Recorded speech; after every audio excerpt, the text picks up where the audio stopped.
Bonjour et bienvenue dans l'émission Bref de Poésie pour la seconde et dernière partie du cycle d'émissions consacré à Émile Verhaeren.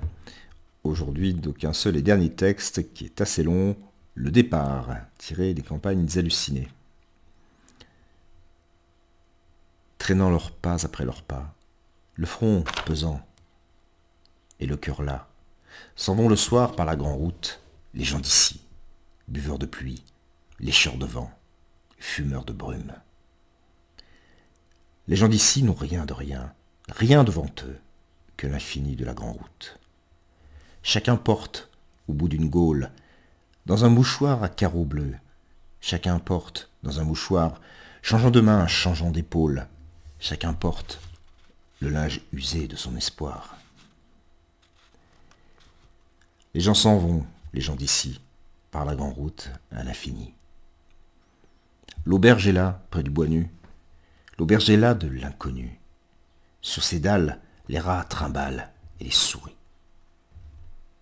L'auberge au coin des bois moisis grelotte avec ses murs mangés, avec son toit comme une teigne, avec le bras de son enseigne qui tend au vent un os rongé. Les gens d'ici sont gens de peur. Ils font des croix sur leur malheur et tremblent. Les gens d'ici ont dans leur âme 2 tisons noirs et points de flamme, 2 tisons noirs en croix. Et les gens d'ici sont gens de peur, et leurs autels n'ont plus de cierges, et leur encens n'a plus d'odeur.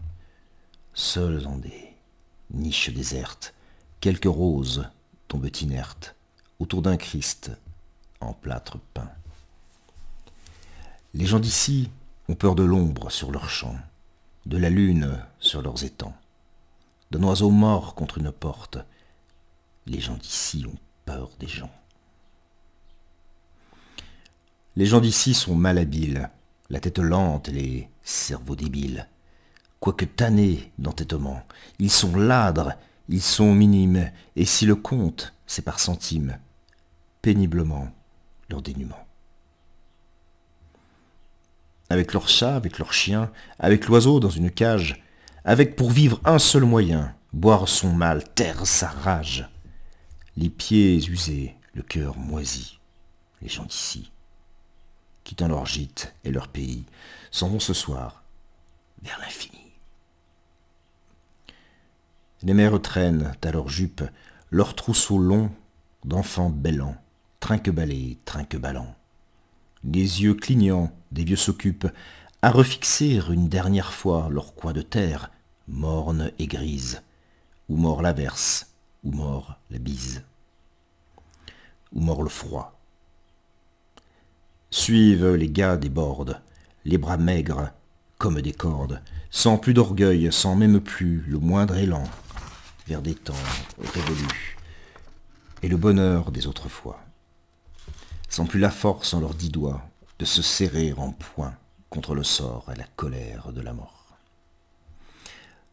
Les gens des champs, les gens d'ici, ont du malheur à l'infini.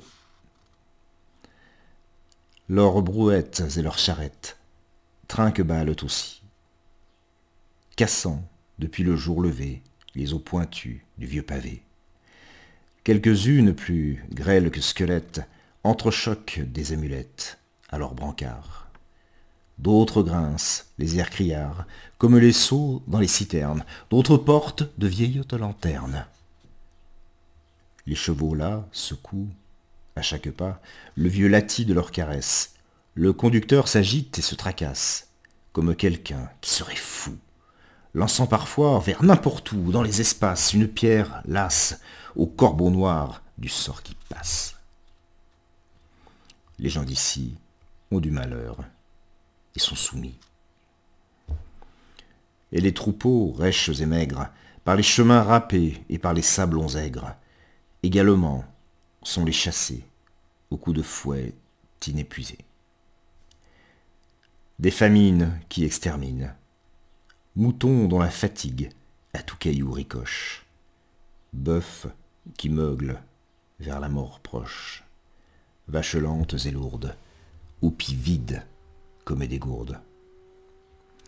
Ainsi s'en vont, bêtes et gens d'ici, par le chemin de ronde, qui fait dans la détresse et dans la nuit, immensément, le tour du monde. Venant, dites, de quel lointain, pas à travers les vieux destins, passant les bourgs et les bruyères, avec, pour seul repos, l'herbe des cimetières. Allant, roulant, faisant des nœuds, de chemins noirs et tortueux, hiver, automne, été, printemps, toujours lassé, toujours partant, de l'infini pour l'infini. Tandis qu'au loin, là-bas, sous les cieux lourds, fuligineux et gras, avec son front comme un tabord, avec ses suçoirs noirs et ses rouges haleines, hallucinantes et attirant les gens des plaines, c'est la ville que la nuit formidable éclaire. La ville en plâtre, en stuc, en bois, en fer, en or, tentaculaire. Voilà. C'était le départ d'Émile Verhaeren. Je vous remercie pour votre écoute et votre fidélité et vous donne rendez-vous pour de prochaines émissions. À très bientôt.